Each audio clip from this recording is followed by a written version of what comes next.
Joan Kennedy, who married into one of America's foremost political dynasties and spent much of her life wrestling with alcoholism while caught up in the tragedies and tempests that plagued the Kennedy family, died on Wednesday at her home in Boston. She was 89. Her death was confirmed by Steve Kerrigan, the chairman of the Massachusetts Democratic Party. He did not cite a cause, saying only that she had died in her sleep. The former wife of Senator Edward M. Kennedy, known as Ted, Ms. Kennedy was shy and reserved compared with her competitive, athletic and often boisterous in-laws.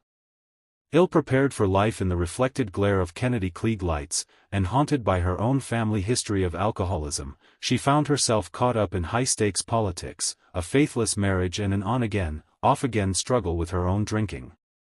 For stretches at a time, however, she registered numerous triumphs.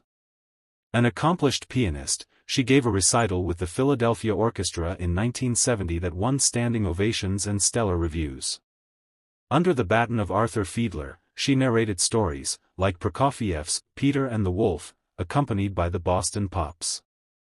She published a book, The Joy of Classical Music, A Guide for You and Your Family, 1992, edited by her sister-in-law, Jacqueline Kennedy Onassis.